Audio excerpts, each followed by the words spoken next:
YouTube finally gives you a countdown. It finally gives you some hint that it's about to start recording, about to start broadcasting. And of course, they have to screw it up with 10,000 interruptions and misdirections and prompts asking for your permission. So, let me just check. Let me just check while the countdown is happening here. Are there going to be any paid endorsements for products in this video? I don't think so. But let's be real here. Something could spontaneously come up. I want to start with an anecdote that's a little bit more relatable. I understand a lot of things I'm going through intellectually, emotionally, philosophically, ethically, politically. I understand a lot of things in my life are not so relatable, not so easy to relate to for all y'all in the audience. I saw another YouTuber called Yumiverse. Yeah, I should add her in the description of this video. She was reflecting on her life as a formerly insufferable philosopher. So this was interesting for me to hear. She is a 5'1" Asian American female. This is obviously a gender neutral use of the term bro. But she described herself when she was in university being, in her own idiom, in her own words, a totally insufferable bitch to all of her friends, saying in a scoffing, mocking, tone of voice, oh well, you guys are gonna go out and get drunk? Yeah, well, I'll be here reading philosophy when you get back, okay? Yeah, maybe I'll see you afterwards. And I mean, she reflects on this now. Two things very striking to me. One, she reflects on this 110% honestly, 110% keeping it real. She looks back with regret. Interesting. But she also admits that this period of her life is not entirely over, that these are behaviors she can relapse into. She can go back to thinking and feeling this way. In the videos I saw from her, she didn't say why that was. She didn't say like when she's under stress or under certain circumstances.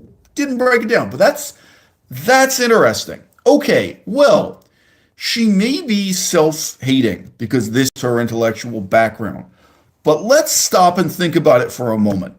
Yumi, if I may. There was something special about you during your high school years, during your college years. And maybe you still got it, maybe you don't. Because the vast majority of students in college, the vast majority of students in university, do not even do the required readings. They do not do the reading that is assigned to them, that they are coerced into doing, that they're punished for not doing, and that they're rewarded for doing. The vast majority of university students in the 21st century do not do the required readings, okay? Next step in this analysis. The vast majority of university students who do the required reading don't counterpose any other reading to it. They're not doing reading outside of, above and beyond the required reading that then provides a contrasting interpretation. I was once in the classroom, and this is normal in Canada. Some of the other students were my age. In Canada, because tuition is cheap compared to the United States, there were people in their 30s in the university class. Just saying. So anyway, I probably was the oldest person in that classroom among the students, but I was maybe 5 years older than other guys in the class. I wasn't drastically. Anyway, it was an advanced course. And I was joking around with the students before the professor arrived. I was like, oh yeah, that was some required reading we all did last night, eh boys? So tell me, which one of you is going to stand up to the professor and point out the absurdity of the fact that he gave us an article that praises Lenin? Vladimir Ilyich Lenin, as if Lenin were responsible for some really great new system of agriculture. Woo! I mean, look, I'm a nihilist, but that's bleak. What you're reading in the 21st century, you're reading communist propaganda from the 20th century that's praising Lenin for starving people to death. Whoa! Like, if you actually read it, it leaps to the picture. And all the other guys in the class go quiet and look at me. And just one of them, he was the oldest one. He was a graduate student.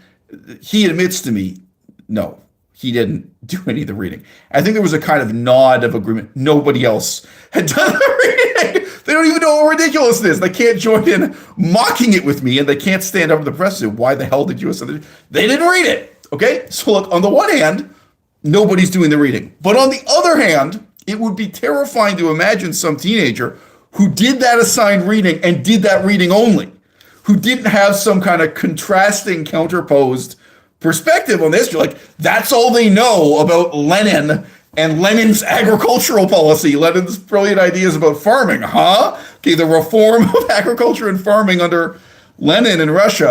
All right, like even if it's just Wikipedia, to take the time to contrast something to it. Oh, anyway, sorry, a lot of examples now come to my mind. Okay. Staying on track, staying on topic here. Okay, this other YouTuber, Yumiverse, I'll add her to the description when the recording is done. Okay, she's self-hating because she made herself into the enemy of each and every one of her friends by being a smug, self-righteous, morally superior philosophy bro. And, you know, she uses examples to kind of mock herself, satirize herself, ridicule this tendency in herself. Yeah, and, you know, I really appreciate anyone who gets on camera on YouTube this way and keeps it real. Talking about the life of the mind, talking about the consequences. There's a lot I appreciate just in being honest at that point. But okay, the vast majority of people who were in the classroom with you, in college, in high school, or anyone you know now who reads books or pretends to read books, right? They don't do the assigned readings. They don't seek out other sources to challenge the professor, other sources to contrast to the assigned readings. And then they're not spending their Saturday night reading texts that are completely outside of the remit of their college course, right? Which is what she's describing herself doing. Like, yes, she's insulting these other people. She's saying, oh, yeah, well, okay, you know, that's cool. You guys are going to go out and get drunk, huh? I'll be here reading philosophy. You know, okay, I get the vibe, right? But nevertheless, there is something special about you just because you are overcoming your animal instincts to do this reading, to learn something. When I say something special, it may be shallow. It may not be profound.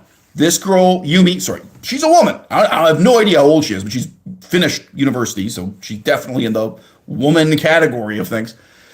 Yumi cares a lot about her appearance. She's 5'1", Asian. She does not look like she could ever be on the women's volleyball team. I don't know if she could be on the shot put team. I don't know if she could be on the miniature golf team. She is not that physically impressive a specimen. She's putting a huge amount of effort into accessorizing, okay? There could be some really shallow reasons for why she decided to focus on her own philosophical development this way. Like maybe she felt she couldn't succeed by being a member of the cheerleading squad. And most of us can't. But most of us resort to like even worse modes of social competition to try to get status, money, fame, power, respect, sex, and love. I mean, growing up, I remember two different contexts for this. I remember in Toronto, people talking about a guy being gangster lean. And this is before lean became a term used for a certain kind of drug. So now slang has had to change, right? Lean, before it was a drug, you know, it was the look of some of these dudes who were really withered and small to begin with, these tiny dudes who made a profession out of being as violent and intimidating as possible. They'd chosen to go into organized crime, and you wonder if to some extent that's to compensate for how small and weak they are.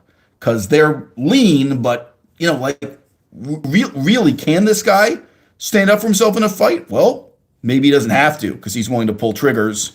He's willing to have a whole, you know, gang of guys jump out on you, or he's willing to pull a switchblade, whatever it is. Whoever he's behind, maybe he gets the snot beaten out of him often enough anyway.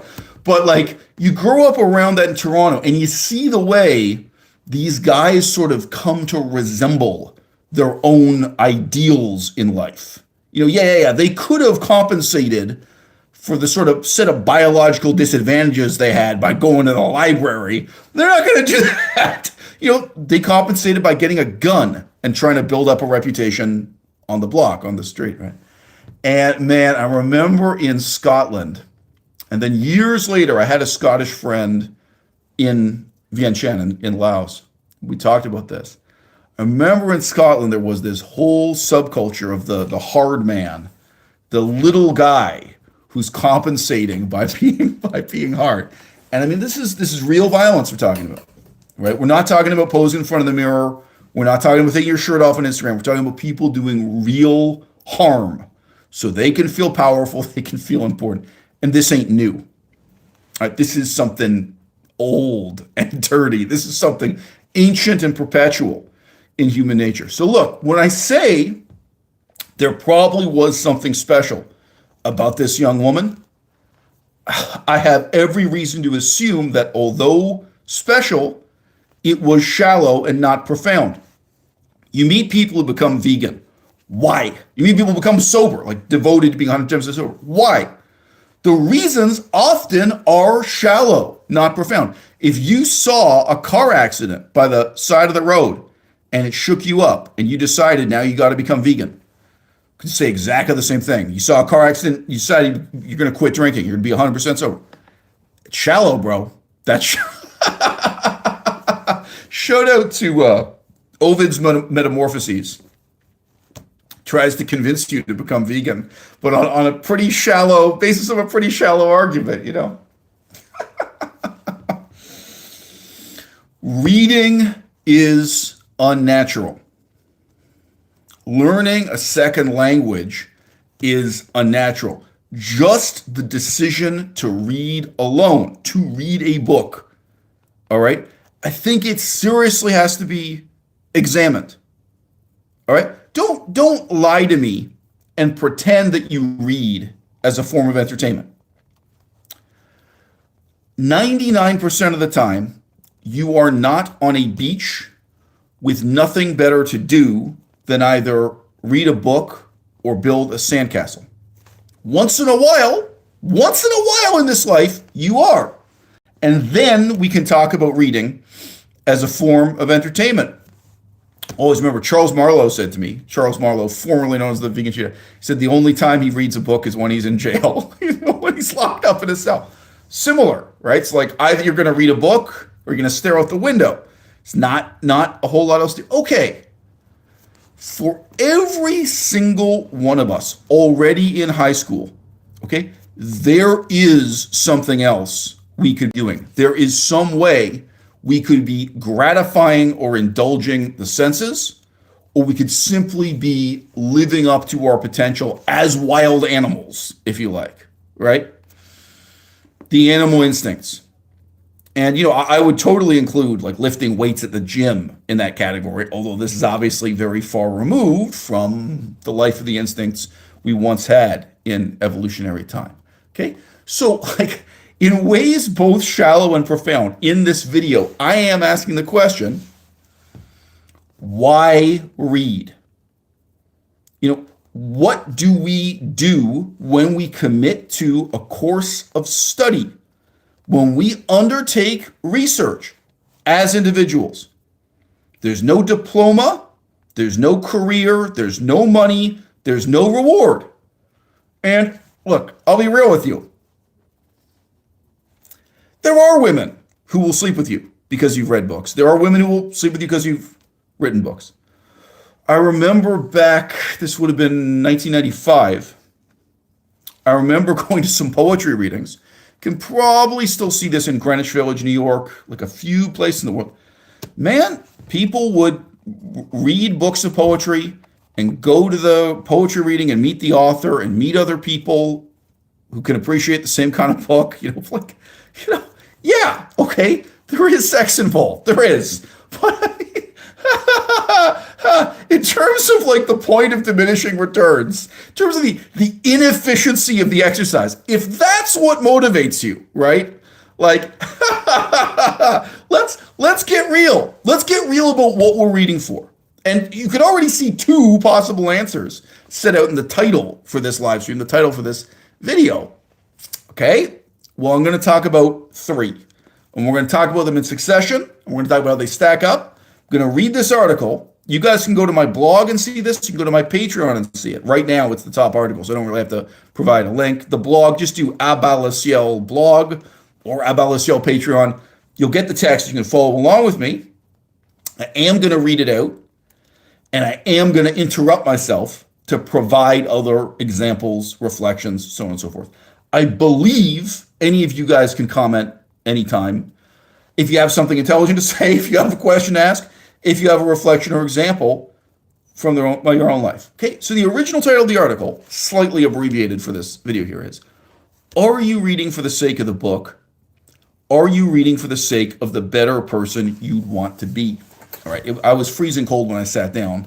I may have to take off some layers if I work up a sweat here. This is 100% natural Arctic sunlight coming in through the window.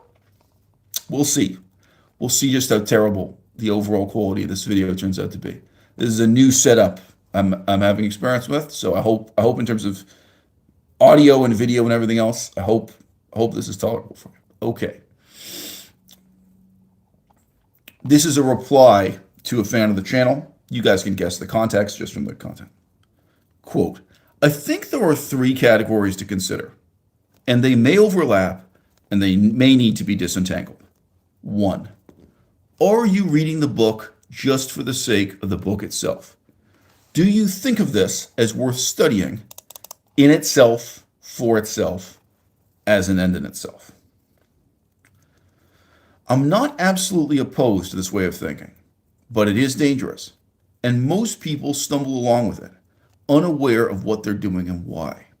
If you simply feel this is Shakespeare or this is Plato, therefore it is so important that you must study it, quite possibly for several years, there are probably complex assumptions behind that seemingly simple feeling that you need to understand precisely.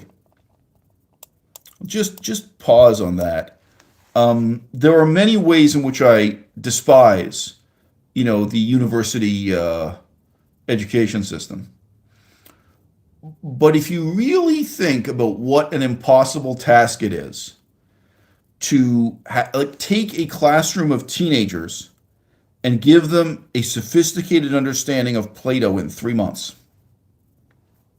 How long is the semester where you went to university? Like when you take off the exam period at the beginning and the end and stuff, like, have you got about 3 months worth of classes? Maybe it's 4 months where you went to, right? It's never, a semester is never 6 months in this world, sadly. So okay, so we got about 3 months, and then there are some vacations and exam preparation period and this kind of thing. Like, oh, okay. And you're sitting down with teenagers who don't know anything more than TikTok. People with absolutely this appallingly low level of reading comprehension, literacy, knowledge of the history, surrounding it. And we're gonna work together and get to some kind of reasonably sophisticated understanding of Plato. Now, most of the professors are terrible people. The whole system is terrible. Obviously, it would be a great improvement to simply burn down the universities and replace them with wind turbines. Just generate electricity instead of generating PhDs. That would really be a net positive for our society. Downtown Montreal, demolish all the university campuses, replace them with wind power generation. If I'm elected, and if I'm not, think it over, okay, people? But with that aside, once you get familiar with the corpus of Platonic texts and the texts that are not written by Plato, that you really should be aware of to contrast to Plato, dude, it's 5 years. Like for a mature, disciplined, experienced person, this is like 5 years of work. You want to chop that down to 3 months with a bunch of immature teenagers? So just say, some of the expectations built into the system are ridiculous to begin with. I won't digress. Most of you have already heard me criticize the way a language like Chinese is taught. This is just designed to fail from day one, but topic for another video. Okay, people who make this commitment to ancient Buddhist texts always have specific expectations about what they will find in those texts and what it will mean for them personally to master or at least read the text. I'm reminded here of an African American YouTuber. She's one of these women who's reasonably good looking, but complains about how she's never had a man and gets a lot of views on YouTube for that reason. So kind of a female incel kind of thing. But this African American YouTuber, she had a couple of videos talking about her own journey to atheism.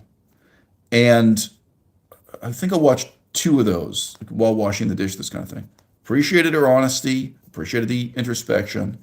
And she just said in such a simple, earnest way that she read the Bible and read it passionately, read it repeatedly. She described she was bisexual as a young woman. She had a crush on the girl who was teaching the Bible study class. She had all these sexual fantasies. She would masturbate thinking about her Bible studies tutor. So, she gives you a real sense of what it was to be this terribly immature person yearning for a more meaningful life. And then she reads the Bible and it just doesn't answer any of her questions. It's just totally irrelevant to the question of just like, for example, how can I be a better person? The questions of morality she cares about. The questions about how we can build a better society. But like, she has all these preconceptions about what it is the Bible is going to teach her. And she sits down to read it. And whether she's reading the Old Testament or the New Testament, like she started kind of from the beginning of both, like, what? Why? So now, you could then question, where does she get this set of expectations from? And there will be answers. Like in her case, she grew up in a Christian family. It'll include things her grandmother told her, but it will include cartoons she saw on TV.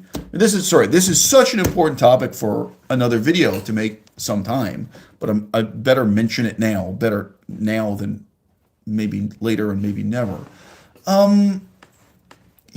When men make up their mind to become police officers, can we really be honest about the TV shows and movies that led up to making that decision?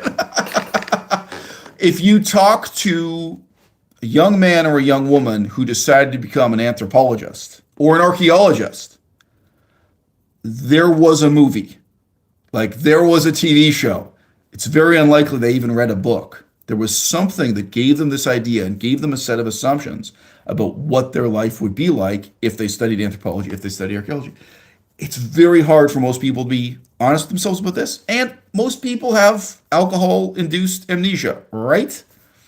If you drink heavily enough every weekend, you forget what happened during the week. It's pathetic, but it's true. Some people would not be able to retrace the steps of those memories because of drug use, alcohol use, marijuana, so on and so forth.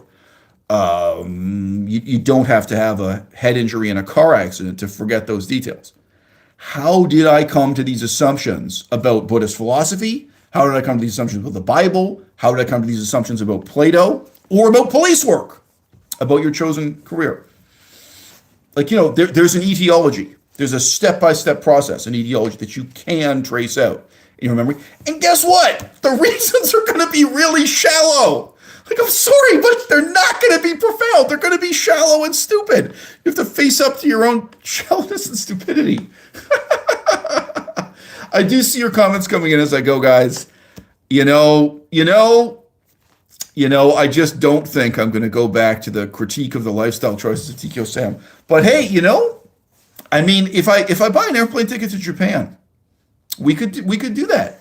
I could try to live Tikyo Sam's dream.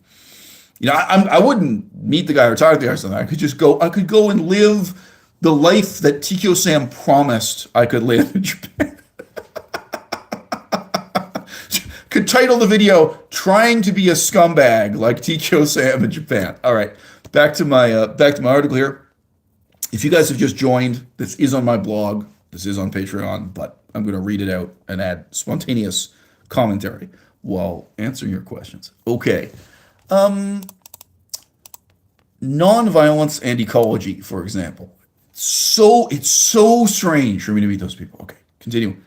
I have met people who really expected Buddhist texts to teach them something important about these things that they would apply in their own lives.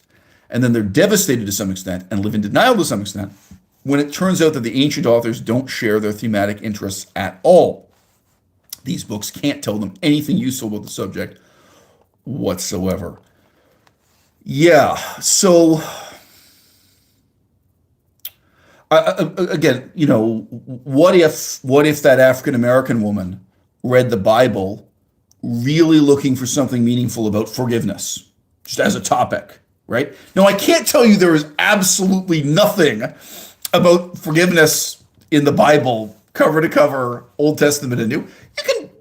You can find a few scraps of poetry, but she doesn't find anything useful. It's my own example. I've just made up. But, she might have been looking for really strong reasons why she should refuse to believe in the theory of evolution. That was part of her upbringing, creationism versus evolution, these things. She might have been looking for really strong reasons for why she should repress her own lesbian tendencies, because she was struggling with that at the time. In her own account, she had this sex drive she couldn't cope with. She figured out she was bisexual, not a lesbian, but like most people at that age find it hard to figure out. So she's looking at the Bible for the meaning of life and practical guidance about everything from science, society, civilization, the meaning of life, and how she's going to struggle with her own sexuality. I think probably a lot of people are reading the Bible thinking about violence and nonviolence. I mean, definitely that's why some people come to Buddhist philosophy, sobriety, these issues. And then when you actually read the text, it's just not there. This book isn't about the topic that interests you at all. It doesn't answer your questions. The Buddha doesn't care. I remember I met and spoke to an Italian man in Cambodia. So this is a distant memory, but as I recall, he was Italian, and he made the commitment to come to Cambodia and open a restaurant. If he wasn't Italian, it was some other European accent that he had. And, I guess I told him, well, I'm a scholar. I work on these ancient texts, and then this is what I do in terms of modern politics, modern history, modern philosophy. Like, I gave some account of myself. And he said that he had made this major decision to live in Cambodia permanently because of his conversion to the Buddhist faith. It's a big move. It's a big move. Being poor in Italy is a lot more comfortable than being rich in Cambodia. Quote me on that, put it on a t-shirt. Being poor in Italy, better than being rich in Cambodia, for real, guys. So, this guy had made big sacrifices to come and live in Cambodia. Then I asked him, okay, why did he, I don't know, I asked in some term, what is it that interested you about Buddhism, or why did you convert to Theravada Buddhism specifically? And he said ecology, environmentalism.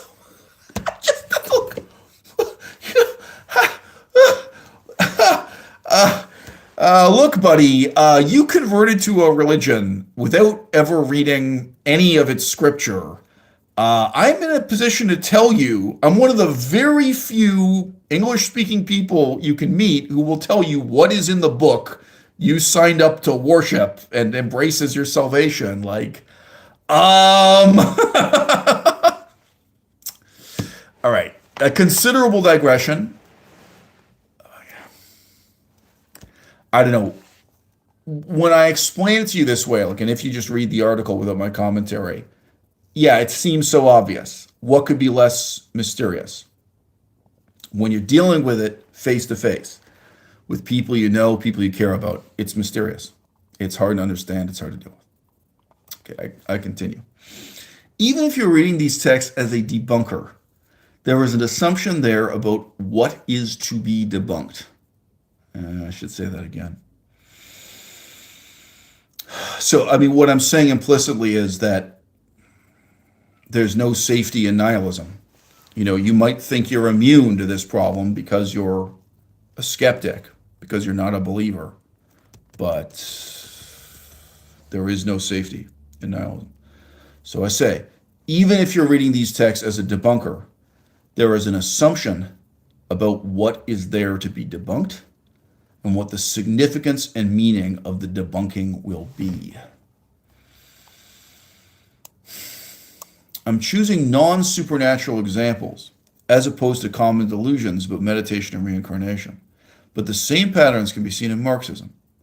People read the communist equivalent to Shakespeare, expecting, reasonably enough, that this will provide them with 1, a better model for a society, and 2, a practical guide as to how to create that better society. Even such reasonable expectations will end with disappointment, disillusionment, and devastation, unless the reader becomes committed to living a lie.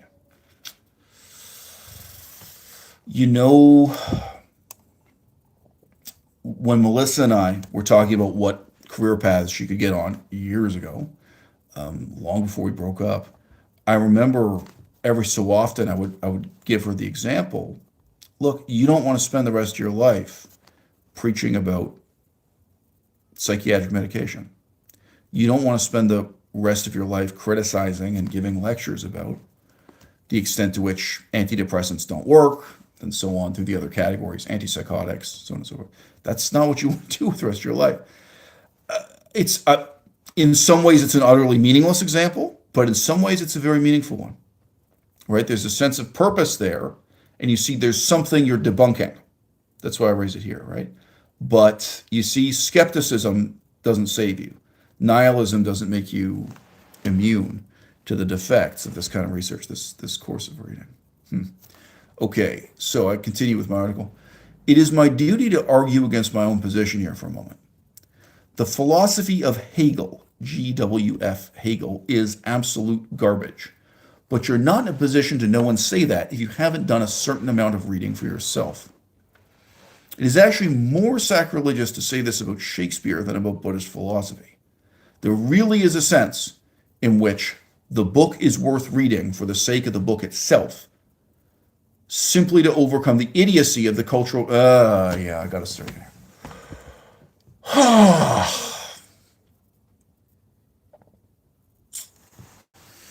It's a long sentence, okay? A long sentence, there's a lot of substance to it. It's actually more sacrilegious to say this about Shakespeare than Buddhist philosophy. There really is a sense in which the book is worth reading for the sake of the book itself, simply to overcome the idiocy of the cultural context we all live within, simply to pierce the fog that blinds everyone else as they stumble through their lives, assuming a certain kind of brilliance in Hegel, assuming a certain kind of brilliance in Shakespeare and in Buddhist philosophy that simply isn't there. So yeah, that's a tough one, tough to read and tough to live with. And I've been through that scenario with so many different people. I mean, it seems unbelievable that I've met people who changed their whole lives because they read Hegel, but I have. It's much more common to meet people who respond to Karl Marx that way. Obviously, Buddhism, Shakespeare, and so on. But, can you get them out of the cycle of making excuses for their own personal philosophy? Can you get them to actually confront and deal with what's written down in the text? Okay, so here's the shift to point number 2. All of that discussion up to this point was under heading number 1. Are you reading the book just for the sake of the book itself? Is the book an end in itself, etc.? Now here's category number 2. Are you reading the book for the sake of other people? Are there cooperative or appreciative relationships with other people that you'd expect to result from studying these books, with or without the struggle to learn a new language being a part of the process? This one you've already heard me say about, This one you've already heard me say enough about in YouTube videos and podcasts, because I warn against it again and again. In any century prior to this one, it probably was reasonable to assume that reading a stack of books would lead to meaningful relationships with other people who share some of your research interests.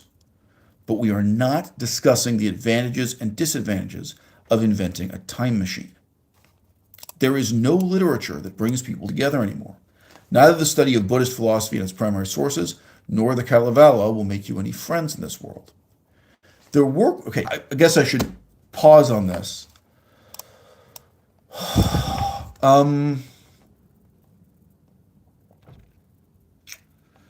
I know it's hard to take anthropology seriously, and it's especially hard to take physical anthropology seriously, as opposed to cultural anthropology. But there are studies really seriously suggesting that human beings have gotten stupider in the past few centuries. And some of the reasons are not genetic. Some of them are, which nobody is comfortable talking about. But the role that mothers used to play in reading to their children, reading for their children, reading with their children has disappeared. Now, you in my audience may be an exception, and maybe that's why you're in my audience. Did you have a mother who made it her top priority to read to you, read for you, read with you? I didn't.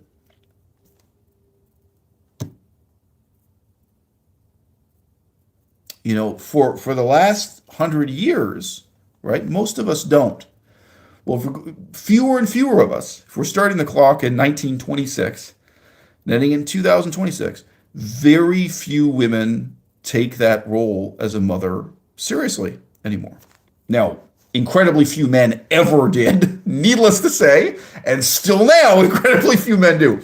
Whether or not fathers have gotten worse, well, have fathers gotten worse or better?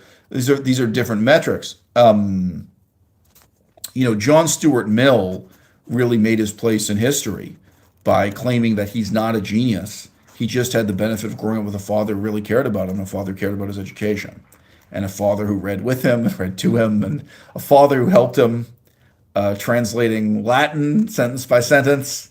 I remember he describes that they had no dictionaries in those days.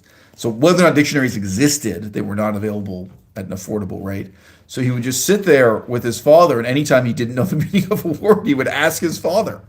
And his father would stop everything he was doing. His father was working. He'd stop his work, sit aside, come over, and explain the meaning of a word. For every single word, you know, John Stuart Mill didn't know when he was growing up. Anyway, so, you know, the role of the mother in cultivating the intelligence of the next generation, right? To say it's now being neglected is an understatement. And I do see a certain tendency in the mainstream press to just blame technology. It certainly is politically convenient to blame a cellular phone or blame a tablet or blame a video game console instead of blaming the mother of the child. So, I've got to tell you, there are two sides to this. You know, on the one hand, it's easy to say, well, in the past, the barrier to entry was greater.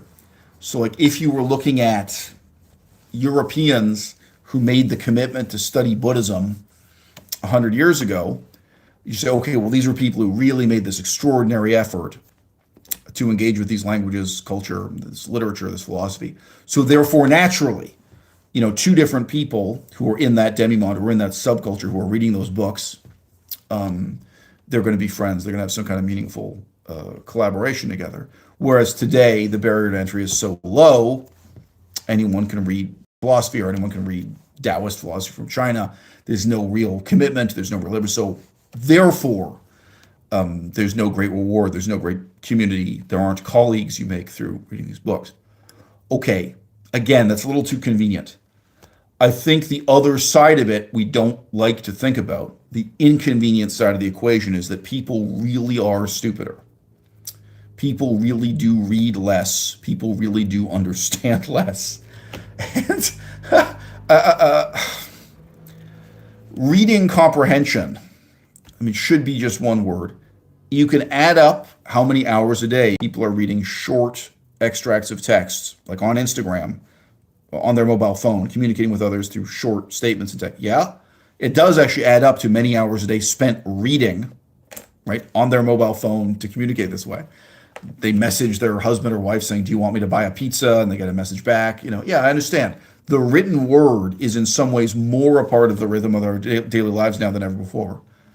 But when you talk about reading comprehension, the ability to understand what you read, you know, no, it's gotten lower and lower. It's gotten worse and worse than ever before. And there's no room for optimism. So intellectuals, as a self-selecting elite, there are fewer of us than ever before, right? And the gap between us and the common man is greater than ever before. We are more alienated from the mainstream. We are more isolated.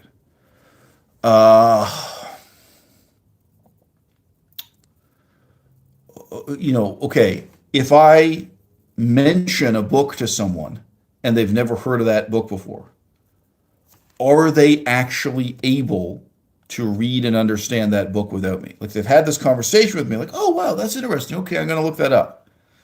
Looking it up is easier than ever before. Getting the book is easier than ever before. Like whether you order it from Amazon on paper or you get it as a PDF instantly digitally, okay? But your ability to comprehend the book once you're alone with the text, when I'm not there, then your ability to feel motivated. That's kind of the first thing I talked about in this video, first 15 minutes or something. You know, that there's something special about you if you actually set aside and overcome your animal instincts to do the reading. I mean, it's terrifying. It's terrifying to deal with how low the level of literacy really is for the hoi polloi. And let me just say, I was researching a video about what's going on in conservatism. I never made it because of illness. One of my myriad illnesses and injuries then made it impossible. But I was doing this research, and you can imagine most of it is on YouTube. It was looking at kind of what is emerging what is emerging from the ruins of the conservative movement now in this Donald Trump era. And a lot of it's completely insane. But like, you have to really take seriously, like, just how stupid would this person have to be to convince themselves that global warming is a hoax? Like, you're often looking at conservatives that have impressive sounding credentials from universities, and they really are that stupid. Now, there are other examples already coming up in this article, and I don't want to repeat myself, but how stupid would you have to be to convince yourself that drinking alcohol doesn't cause brain damage, that smoking marijuana doesn't cause brain damage, to convince yourself that antidepressants work or so-called ADHD meds work? Like, oh yeah, bro.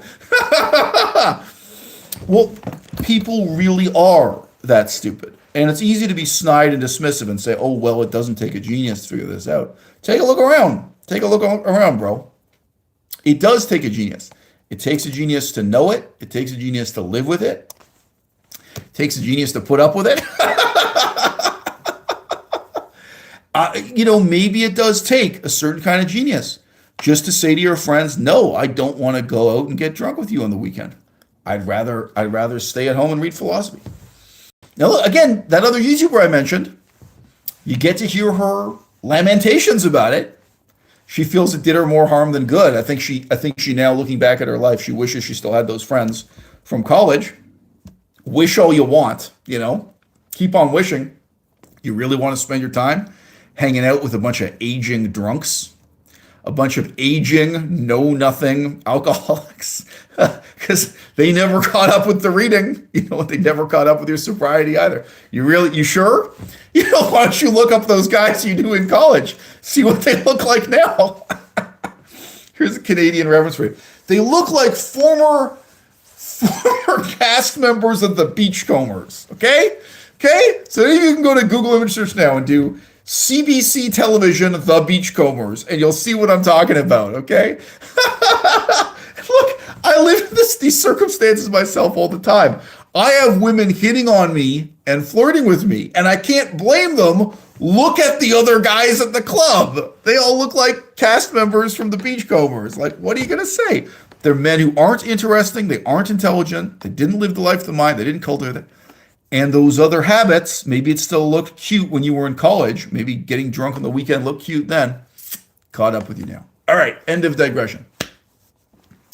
There were quite a few coronavirus-era conferences for ancient Latin that record the disappointment of middle-aged and elderly people who've sacrificed their whole lives laboring in isolation without reward just to participate in a conference with credentialed academics who can supposedly cooperate with them or at least appreciate their work, only to discover, to their horror, they're even more alone at the end of the process than they were at the beginning. I have seen this, and unfortunately, many of the people involved are shallow. The way the men treat relatively young and attractive women, the way the men treat older, overweight, unattractive women, you can feel it. It's terrible. Obviously, this is a conference about ancient Latin. Appearances shouldn't matter, but they do. And then the way men bully other men, we might as well be talking about the high school soccer team. It's just ridiculous. These people are still so shallow. They're still so immature. But you can pick up on all that going on when this is this sort of Skype format roundtable academic conference. And you can feel the disappointment of an overweight, middle-aged woman. Again, in some cases, these people are really elderly rather than middle-aged, who put all these decades of work into this. And she's pointing out something, she's making an intelligent observation about this ancient text. And all she's getting back is just crass dismissal, disrespect, insult. Now, there are many other things that make those recordings tragic, frankly. There are many other things about them that make them kind of a warning against, in this sense, living the life of the mind. I'll say, returning to my article, quote, someone could really add a director's commentary to these implicitly pathetic recordings. They show us this kind of disillusionment I've warned about. Pardon me. They show us this kind of disillusionment I've warned about again and again. You put 20 years of labor into retranslating a Latin text for nobody, for nothing, and you're not even appreciated by your competitors in the same field who have made the same sacrifices to be able to attend this same conference themselves. New paragraph. I'm not lonely, but I am alone. These are two different things. I would not reproach or insult someone for getting involved in stand-up comedy for the company they find among other comedians. Again, this is a mix of cooperation, appreciation, etc. That is something real that some people desire. You must realize, I do not want a single one of these comedians to attend my next birthday party, nor do I want to attend any of their next birthday parties myself. So keep in mind, this is the year 2026. These people throw birthday parties and post pictures of them on Instagram. I do see the parties other people don't invite me to attend, and I'm glad. Normally, whenever I see those kinds of events, like photographed or filmed or just mentioned, just talked about verbally, I think, I'm really glad I didn't have to come up with an excuse for why I didn't go to that. If they had invited me, right? I mean, I don't know. It depends on how close I am to the person. If they're a close enough friend that I can be honest with them, I'll just tell them honestly, no, I'm not going because I don't want to be there. But, sometimes it behooves me to make up a polite excuse. Oh, sorry, I stepped in a bear trap and now I've got to use this saw and cut off half of my leg. With stand-up comedians, you can get away with it. That's a good, if any of you are friends with stand-up comedians, they invite you to a party you don't want to attend, you have my permission to use that. You have my permission to put it on a t-shirt. Great slogan for a t-shirt. I couldn't be here because all right. So look, ending this sentence, the same sentence I drifted away from before, it concludes by saying, I regard them as mentally disabled, delusional drug addicts. Some of them enjoy my company when I'm around, and some pretend to hate me. I.e., I don't say some of them love me and some of them hate me, because these are very shallow relationships. But none of them regard me as mentally disabled, delusional, or drug addicted. The mutual alienation exists for a good reason. There is a sense in which I'm wise to keep my distance from them. So, again, I'm not lonely. I am merely alone. And it is neither good nor bad to be alone unless you have specific goals that require the cooperation of many people. So again, for me, you guys probably know this, Studying Chinese is one of the worst examples of that in my life. Studying Chinese puts so much pressure on you to socialize with others, even if you utterly despise them, because there's no, like, to be able to really use the language, it's not something you can do alone. But look, Korean and Ojibwe too. It's just very rare. Not many people are going to go out and study Nehiawewen. But, indigenous languages like Korean and Ojibwe, you have got to go out and make friends with these people and talk to them, because otherwise it's impossible to study the language just sitting alone with pen and paper. Okay. Now here's the thing. Returning to reading my article. Vegan activists. I've got totally the wrong tone for this. Now here's the thing. Vegan activists are largely mentally disabled, delusional drug addicts. I probably shouldn't have the word largely in that sentence. It probably should just read, vegan activists are mentally disabled, delusional drug addicts, period. Salaried academics in both ancient Latin and ancient Buddhism are largely mentally disabled, delusional drug addicts. I'm not joking.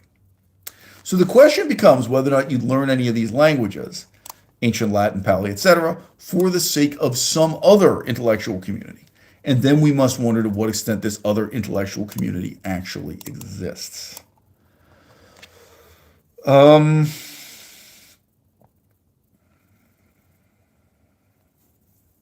It's very hard to get English-speaking Canadians to deal with the extent to which a police officer is a human being. A police officer is a man who happens to work as a police officer for a certain number of hours per day. What did he do before he became a police officer? What does he do in his private time outside of those hours?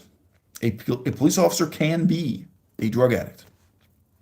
A university professor can be a drug addict, or can be a former drug addict. It can be someone whose character was really formed in many years of drug use leading up to becoming a professor. We just have to remember the humanity that exists before, after, and during the hat. You do not become your hat once you earn the right to wear a police officer's hat. You do not become your hat when you are elevated to the rank of professor.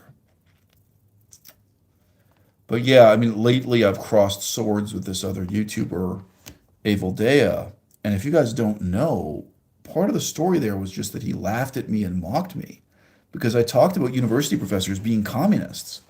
And then occasionally he talked about professors being right-wing extremists, neo-Nazis or classical Nazis or what have you. I have fewer examples of that, but I do have examples of that.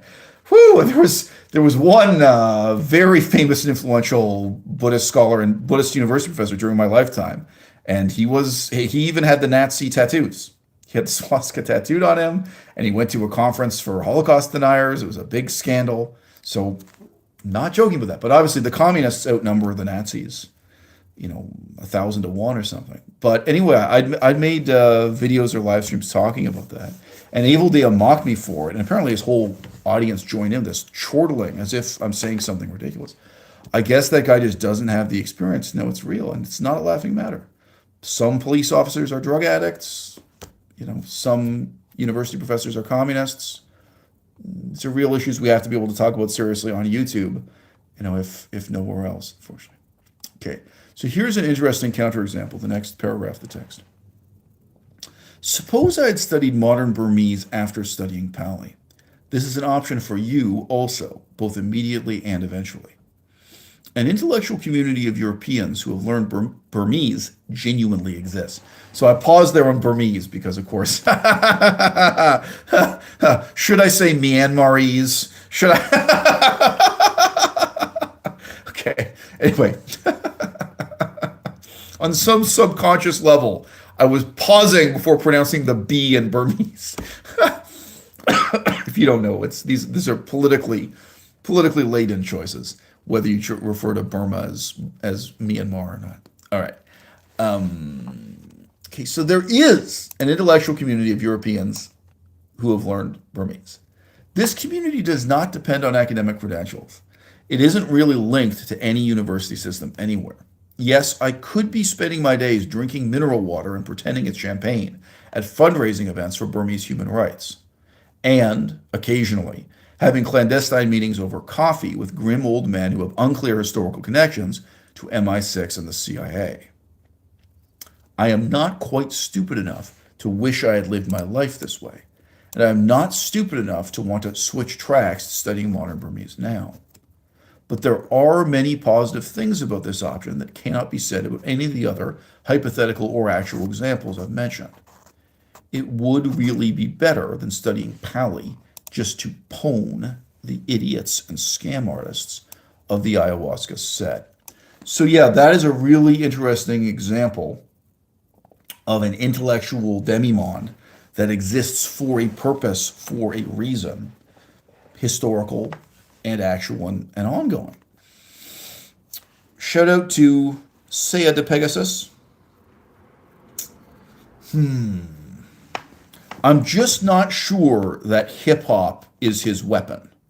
So I've been challenged to a rap battle with Evil Dea. But you know, when two men fight a duel, each of them gets to choose equally the weapon, you know? So I'm just not sure. I'm just not sure he'd be willing to meet me on the field of battle through hip hop alone. You never know. You never know when a guy like that's going to whip out the rhymes. You know, you never know when he's going to have some deadly beats. Evil Day on the ones and twos. Okay, I then quote the guy who sent the email to me. Quote, it's very easy to interpret the word slave as servant, worker, or even helper. So he's talking about the insincere interpretation of texts to cover over the reality of slavery. I say in reply, right, and that's what you'll be dealing with again and again and again. You're just dealing with the wishful thinking of believers who read these texts with the eyes of faith. And I would remind you again that the Marxists are just as bad, even though their textual corpus does not promise them paradise after they're dead. Conversely, note the refusal of Latinists to deal with Ovid's preaching of veganism. Metamorphoses as a whole really is a vegan tract, and it has no other conclusion, no other moral purpose. Just pause. Part of what I'm alluding to here is that there are so many people who actually devote 5 years of their life to studying the Metamorphoses, but in some cases it's 10 years and it's 20 years. So this is an ancient Latin text. Some people, it's the main thing they worked on their whole lives long, but they never became vegan, they never became vegetarian, they never dealt with the implications of why the text exists at all. So anyway, I have lately listened to some interviews with some of the living translators, some of the people who devoted a lot of their time over many years to the translation of Ovid's Metamorphoses. And yes, it is truly pathetic to hear what they have to say about the vegetarian aspect, or I think properly understood, the vegan aspect. The tragedy is that there is no correct interpretation of the text that will compel slave owners to reconsider the morality of slavery. There is no correct interpretation of the text that will compel meat eaters to reconsider the ethics of veganism, and so on. Okay, so the implicit point is, yeah, it's incorrect to misrepresent the meaning of the word slave as helper or servant or what have you. There are ways to conceal the significance of slavery in these texts, whether we're talking about ancient Buddhism or ancient Europe or many other periods of history. Right. Okay, but it's not the case that if you confront that person, confront the interpreter, or confront the interpretation text, you try to overturn it with a correct interpretation, right? You can never be correct enough to compel the person to really deal with the underlying philosophical and moral issues. They're going to keep on lying to themselves and keep on lying to others. You know? I continue, quote, we're just dealing with the voluntary illiteracy of self-indulgent people who read books only for the purpose of self-justification without any possible positive outcome. For an example that involves neither religion nor politics, I have seen people read the same scientific study I've read and interpret it differently so they can continue believing that marijuana does not cause brain damage. And I could say something similar with antidepressants. I once had a voice call with a fully qualified doctor who could not see in the text the same thing that I saw as if this were some subjective matter of interpretation when we're talking about peer-reviewed scientific studies published in English. Most people, okay, pause. Yeah, part of me still can't believe that's true. But what can I tell you? I'm not a young man anymore. I think part of the insouciance of youth is this expectation, like, if only I show you what the text really says, if only I show you the truth, you will respond, you will reform, you will be enlightened as I was, right? And now I've grown old, and that is no longer my story to tell, right? The terrifying truth is you can show a Muslim the reality of the Quran again and again, and they will not give up their religion. You know, you can show a Christian who denies the theory of evolution, the reality of evolution, the evidence for evolution, again and again, and they will not give up their Christianity. They will not become an atheist or a skeptic or whatever. They will not change. And examples like veganism, examples like slavery are even more extreme, even more dire. Examples like sobriety. I mean, there's nothing really scientifically complex about proving that alcohol is toxic, alcohol is a carcinogen, which is to say, in plain English, alcohol causes cancer, and alcohol causes brain damage. It's not debatable. It's not disputed. These are very simple facts, okay? But again, the fact that there is a misinterpretation doesn't mean that there is a correct interpretation that can have the countervailing effect. We're just dealing with this kind of self-justification again and again and again. Okay. So my paragraph here concludes. Most people never overcome their animal instincts, and they never shall. They are totally overwhelmed by these instincts at all times, and in this sense, they read a scientific study in the same way that they read pornography. Number 3, the third and final numbered bullet point here. To what extent are you reading the book or learning the language, etc.? To what extent are you doing it for the sake of the better person you could become 5 years from now? I don't know if you're rich or poor, but either way, it would be quite possible for you to devote the next 5 years to organizing performances of Shakespeare. If I invested a few thousand of my own dollars in such a venture, I'm sure the local government would stuff money into my pockets under one pretext or another. Perhaps Shakespeare for children with added educational value, that sort of thing. This isn't as obviously, odiously corrupting as hanging around with cocaine-addicted comedians or the remnants of Burmese black ops. But there is some better or worse person you're going to become as a result of the endeavor. You'll become someone who has several plays by Shakespeare memorized, for example. You'll hear the text being performed at rehearsals again and again. You'll presumably become friends with some of the actors, enemies of others, and so on. I saw one performance of Shakespeare in the Park, so to say live here. And to say I saw it, with more than one dictionary denotation possible, I really just mean I glanced down at it from the top of a hill, and after a few moments carried on. I didn't stay and listen to the play. And there was a very beautiful young woman playing one of the roles. I honestly don't know. We could pretend it was Juliet, but I have no idea. I don't know which play it was. I really don't. Might have been. Now that I think about it.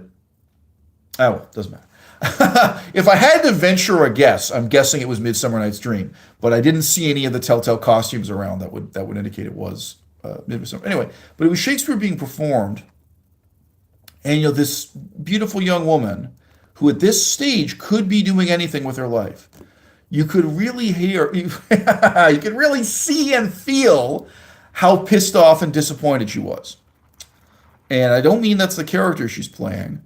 In the audience, there were small children, and then there were parents, more often grandparents. More often it was grandparents than parents, taking care of and minding the children. And the adults aren't even looking at the stage. They don't care. They're just trying to keep the kid sitting still. You know what I mean? It's that kind of situation. You could just feel it. I mean, this really relates to what I'm talking about in this article in many ways. Whatever assumptions about the meaning of life the young woman had, going into acting, going into theater, going into Shakespeare, or signing up for this play specifically, putting in the long hours of memorization and rehearsal, You could just feel how disappointed she was, how really pissed off she was. Okay, so this is the reality. This is what's like, and this is the society we've got. There are no intellectuals showing up to appreciate your performance of Shakespeare or Bertolt Brecht or whatever example you want. This is it. Hope you enjoyed your government check. Canada Council for the Arts doubtless paid her well for this, but she could be doing anything right now with her life. And with the same level of commitment of time and effort, there were a lot of things she could accomplish. And instead, she's doing this. Okay, who are you doing it with? Who are you doing it for? You despise the people in the audience. You probably despise the other actors. Is this worth it? Who are you doing it with? Who are you doing it for? Studying ancient Latin. Who are you doing it with? Who are you doing it for? Studying Buddhist philosophy. Who are you doing it with? Who are you doing it for? And maybe the answer is that you're just doing it for yourself. But that's also very hard to be honest about, right? Where there is no external outcome you care about. Right? Nobody in the vegan movement can say that. We care about millions of animals being tortured to death. We care about global warming, carbon parts per million in the atmosphere. We care about all kinds of consequences. We care about human beings having heart attacks too. It's grim. Man. Anyone, once you get to 35, you've got friends dying of Come on, man. Already at 35, people are dropping dead around you. It's fucking pathetic. Oh, guess what the consequences of beer, beef, marijuana, and bacon are. Just guess, guys. Yeah, people die. I mean, because they're not vegan. So you see that all. But yeah, some of these things you could undertake, you could make the commitment for no other reason. But again, are you really rigorously self-aware? Are you really rigorously being honest with yourself? Or are you going to end up heartbroken and disappointment like this beautiful young woman on the stage playing Shakespeare? Oh, I didn't know I was going to be babysitting. All right. So we've just set out the example of putting on a performance of Shakespeare. And I then ask in the article, quote, in my opinion, this is a useful contrast to studying ancient Latin or Pali. 5 years from now, what really is the sort of man you'll become? It does seem worthwhile to engage with and debunk the delusions that now define the Buddhist faith, East and West. But in the process of debunking, you become the enemy of everyone, despised of the debunker. A significant number of people actually have quit smoking marijuana because of my influence. It's one of the most common things I get in fan mail, by the way, is people saying they quit smoking marijuana because they watched my YouTube channel or read my articles, something like this. Heard my voice in a podcast before. So a significant number of people have quit smoking marijuana because of my influence. But I don't have any meaningful relationships with any of them. And I'm hated by thousands more. Indeed, it may be difficult for you to imagine just how intense the hatred is directed against me. For example, by women who smoked marijuana and took antidepressants during pregnancy. We have this saying in English, don't shoot the messenger. But the perspective of these imbeciles is that you are not delivering the message. You created it. I might say you're not delivering the problem. You are the problem. The reality of reincarnation and meditation in ancient Buddhism would not exist for them without you delivering it. Therefore, you created it. The woman's sense of guilt that she inflicted brain damage on her own child through the use of marijuana and antidepressants during pregnancy would not exist if I hadn't delivered it. Therefore, I created it. Therefore, I become a monster. The monstrosity of nihilism exists only in the eyes of the believers. And yet, for them, it is real. So this paragraph ends without reminding you of the contrast to Shakespeare in the Park. But boy, when that's the contrast you're setting out, right? If you organize Shakespeare in the Park, you're the producer and director. I'm assuming I'm not going to play Hamlet, okay, guys? I could. I think I could do Othello. I think I could play Othello, and then everyone else in the cast is black. So I'm the white Othello, but it takes place in a black majority set. You see what I'm saying? also gender inverted. So we have the male and female parts. All right. If you do Shakespeare, everybody is your friend, right? And some of these other things we're talking about, you have to consider the extent to which you are making yourself a monster. And I remind you, we're just talking about reading. We're just talking about learning through reading. That is the topic of this video and the article it's based on.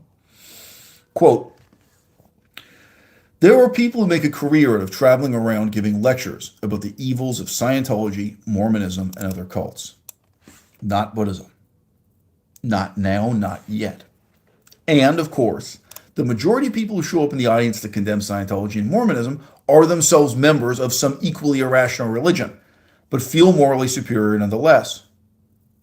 Is that the role you would want to play in relation to Buddhist philosophy, in relation to Buddhist literature? Is that the role you'd want to play in relation to ancient Latin philosophy or ancient Latin literature? My own feelings about this have changed. Dying and coming back from the dead for the second time may have had some catalytic role in this. Today, I would not open a vegan bakery for the sake of the people brought together cooperatively by the bakery itself. Nor would I get a job as an instructor at the gym, nor would I own my own gym, become the owner of a gym, whatever, for the sake of some similar togetherness. There was a time when that was a very powerful impulse in me, but it seems laughable now. I can honestly say that from my perspective, getting involved with local politics at City Hall seems like a worse use of my time than getting a job as a bouncer at one of these live music venues, bars or nightclubs. It would be interesting for me to say more about why. It would be. But if you actually stop and think about it seriously, there is more good that I can do as a bouncer at a bar or a nightclub than hanging out at City Hall and being the smartest guy in the room. Right?